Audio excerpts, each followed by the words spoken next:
Yo, yo, yo, yo, yo.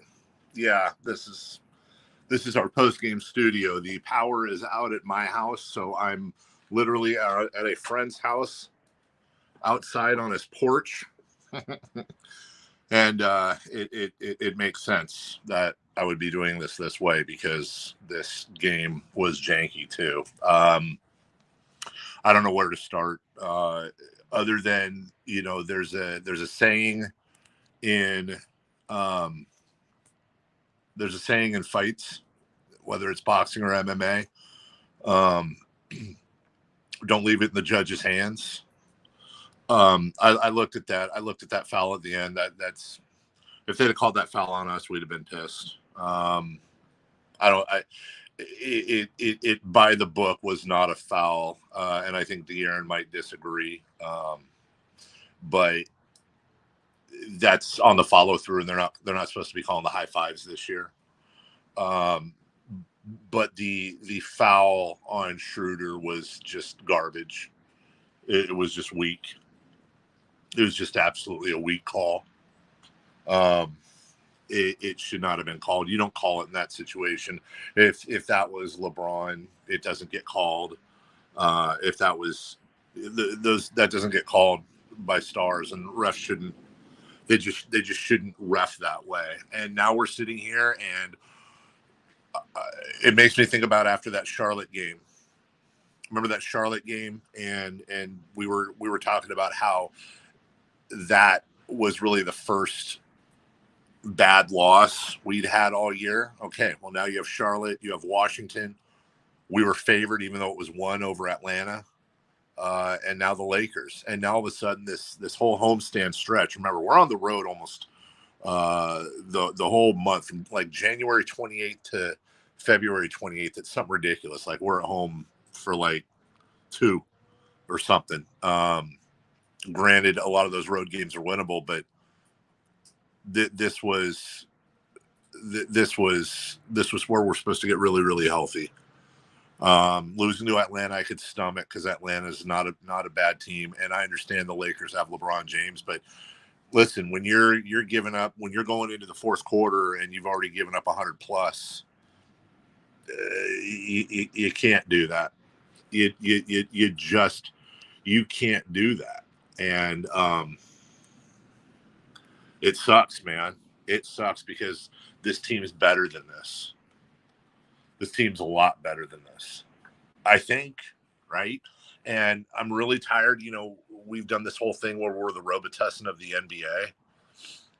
The Lakers have shown a little bit of life lately. Let's not lose track of that. But Atlanta had lost 4 in a row. They come in, they get a win. We're not protecting the home floor, and that's terrible. It's not what needs to happen. I see a lot of you talking about DeMarcus Cousins. Listen, you guys know I'm a huge DeMarcus fan, and it sounds like he may be the guy going to he may be going to the Lakers. I know I believe they're working him out, and I figured Clippers or Lakers. But I understand what people are saying when they say I understand what people are saying when they say they don't want to mess up the chemistry. I don't know that DeMarcus would do that. I personally don't think he would. But I get the argument against. I do. I understand why people are gun shy on that. Am I smoking? No, I'm not. No, I'm at somebody's front door because I don't have power. MC. But I will say this. Chima Monarchy got waived. Monty's obviously there's something that's about to come up. Because you can't have Thomas Bryant going for 50 freaking points, or whatever the hell it was. You can't have that. You just can't have that. And there's only so much Sabonis can do. There's too much wear on this guy with the broken thumb, and you got to be able to give him a rest, and you have to give him help on the defensive end because ultimately there's just too much on him on the inside. Their interior defense revolves way too far around Domantas Sabonis, and that's taking him out of the game. So I fully expect. Listen, I know, and I think games like tonight will definitely increase that noise. But honestly,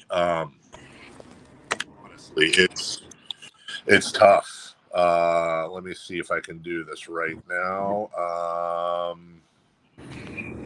I can. You there, Katie? Hello. Oh, hi. Okay, I don't have your video. Is that because you're driving?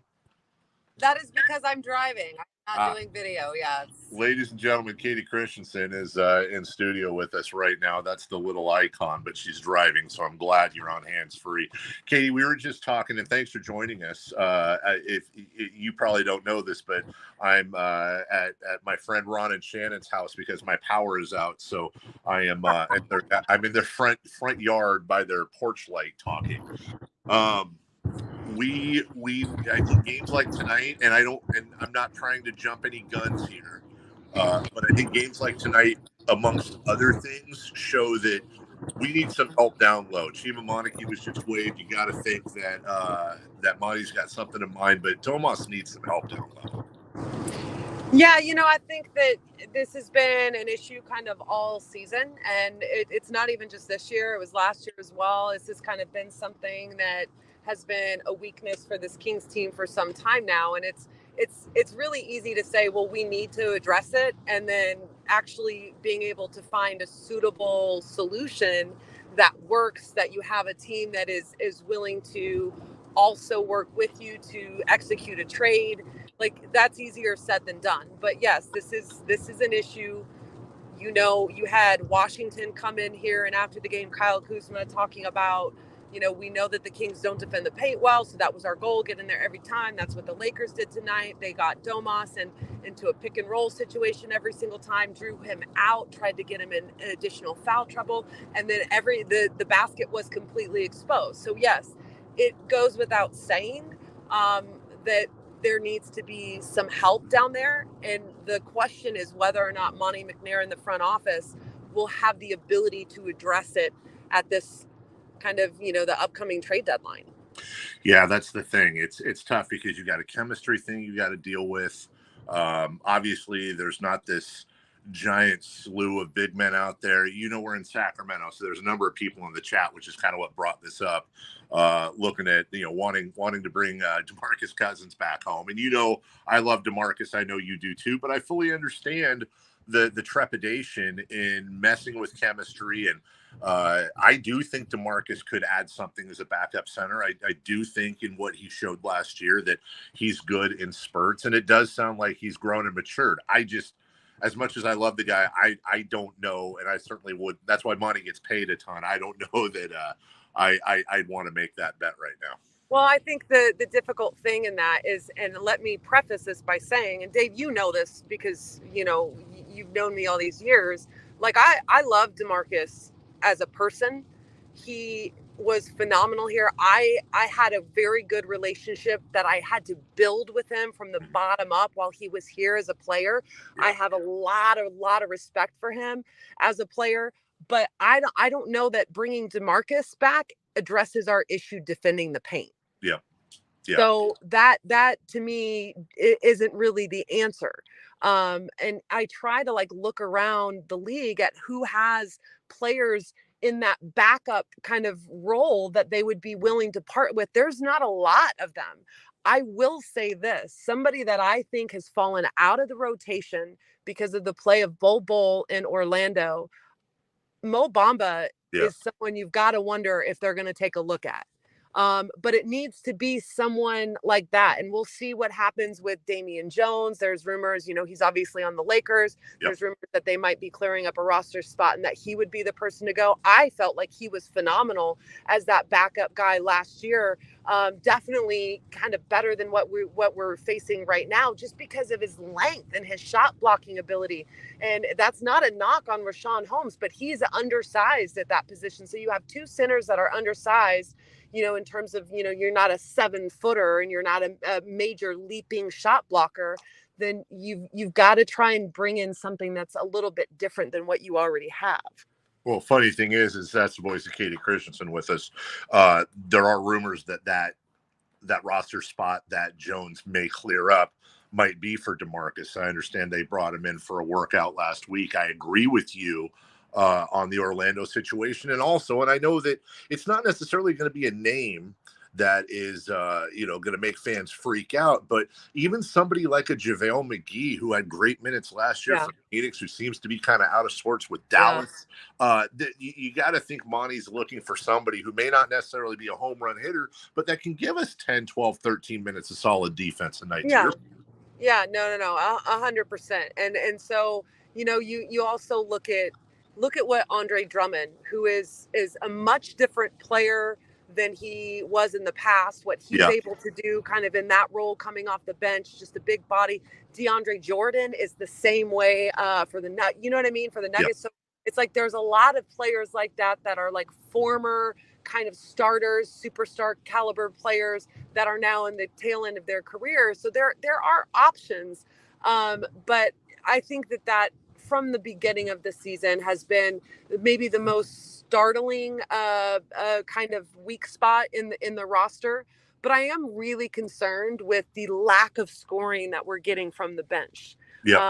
Because that was a huge positive for the Kings early in the season, and Monk it is just dwindled. Monk didn't help with him being out tonight at all. No, it didn't. But and Malik was fantastic in the month of November. December, his numbers really started to drop, and I love his game. I think he does so many different things, and I do believe that his shooting is going to reverse and kind of get back to where it was during the month of November. But in the meantime, it's like there's been so many shifts in terms of the rotation. Terrence Davis, who is shooting like 37% on the season from downtown, has really fallen out of the rotation. I'm not really sure there. I feel that it is because defensively this team has been struggling so much that what Mike Brown is doing is he's going with defense off the bench and KZ Okpala and Davion Mitchell. Davion had a great game tonight where he knocked down a few triples in the first half, but that's really the biggest scoring output that he's given in some time. And so, it's like, what do you go for? Do you go for defense or do you go for offense off that bench? And if your offense isn't hitting, then you're really struggling defensively.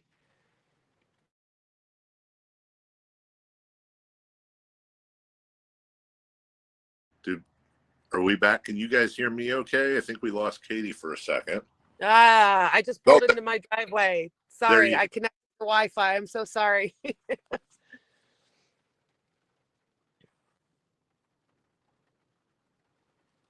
I see. The problem is I got a little circle in my screen too. Again, power.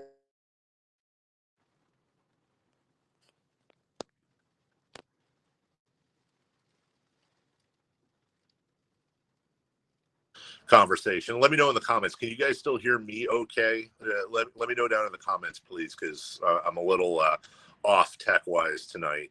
Let me say something real quick about this all-star thing, because this has been a conversation that's been going on all weekend.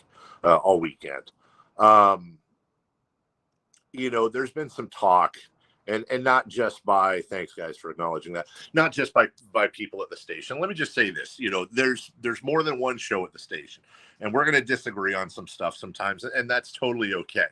But I've also heard it elsewhere too.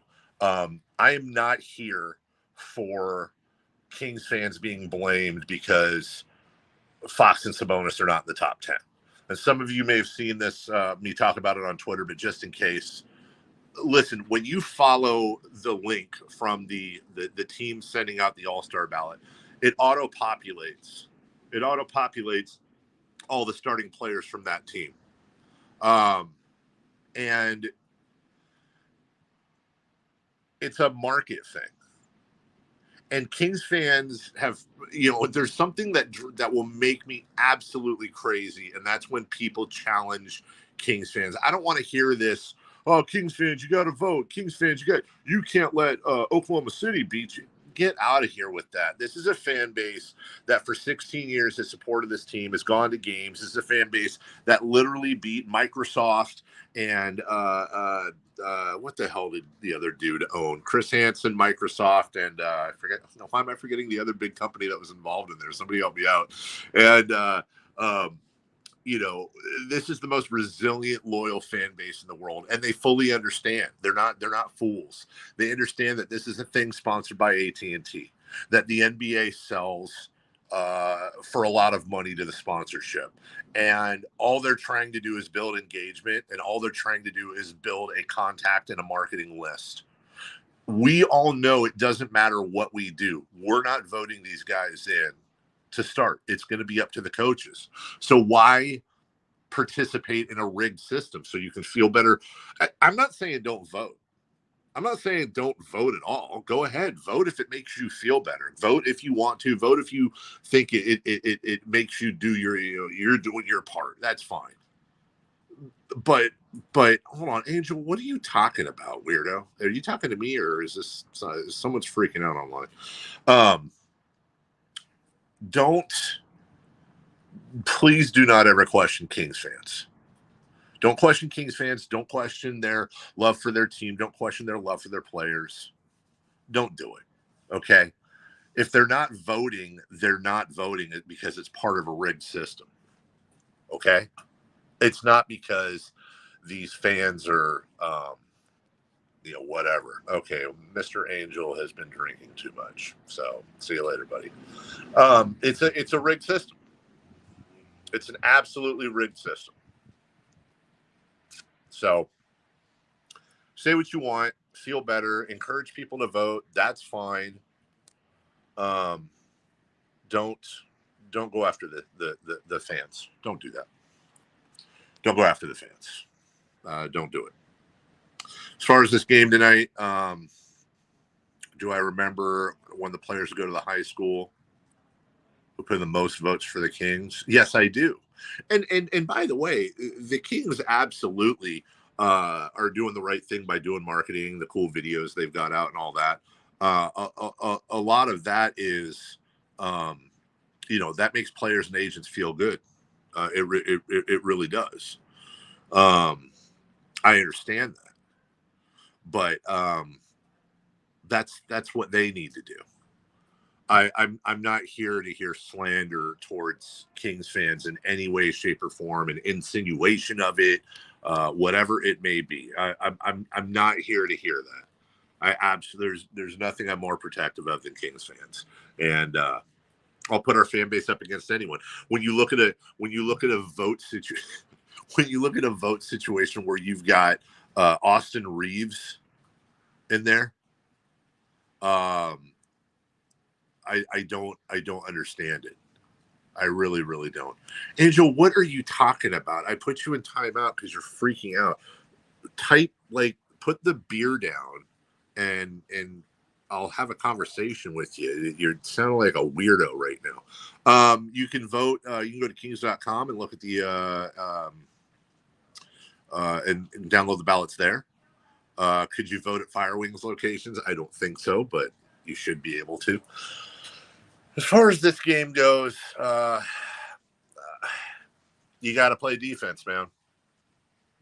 Don't leave it in the hands of the judges, and that's what they did. And until they find some solutions for their interior defense, this is going to happen. This is a homestand in which they should very much be getting healthier right now, and I don't mean that physically, but they should be stacking wins, as Rico Hines said, stacking days, and they're not doing that. And just when you had, just when you had that Charlotte and Washington loss to start out, I would say that Atlanta and the Lakers aren't as bad as Charlotte and Washington. But I would say it's still two teams you should be beating. It's still two teams you should be beating. And Fox was sublime tonight.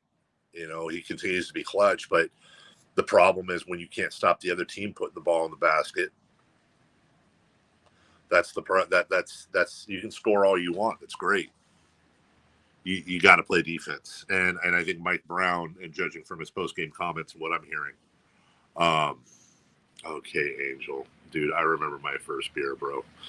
Sorry, I gave him like 5 chances, guys. I really tried. Anyways, we will be back. Yeah, smud for the win, Earl. We will be back Monday at 6 a.m. to to break this game down and the weekend in general. We got a big football day tomorrow as well. And hopefully my power will be back on because I got a lot. We just got back in town. We went shopping. We got a lot of stuff in the fridge. You know what I'm saying? Anyways, I love you all. And there are no better fan bases in the world than Sacramento Kings fans. And hopefully they can just shake this stupid stuff off. And I'm not chalking this up to the refs.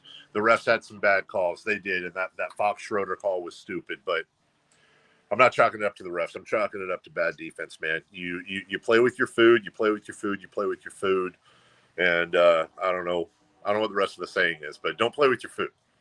It's the lion playing with the mouse. The more you play with it, the longer it takes for you to break that mouse's neck, the more of a chance that that mouse can scurry away. I think that made sense. Anyways, when am I making the next brisket? Brisket. I do that a lot in summer. I'm soup and stew right now, buddy. I'm doing a lot of soups, a lot of stews. I may have to do a brisket though. I've been getting into a lot of now that I quit smoking. I've been getting into a lot of smoking of foods.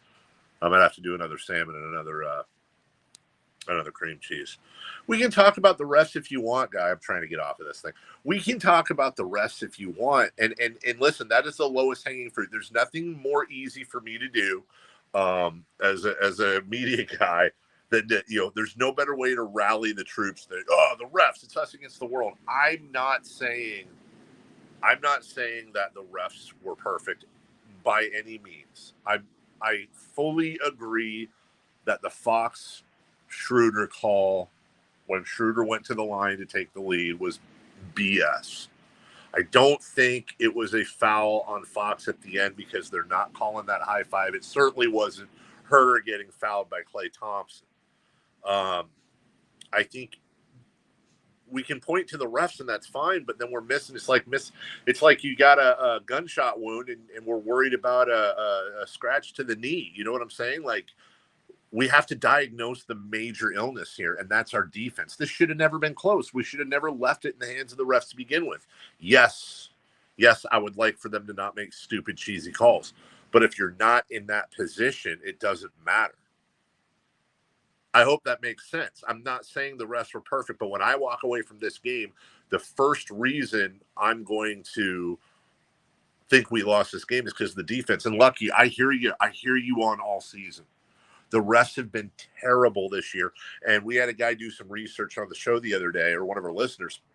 And the Kings have been aggrieved by more last 2-minute violations, bad calls against us than any other team in the NBA, at least as of Thursday.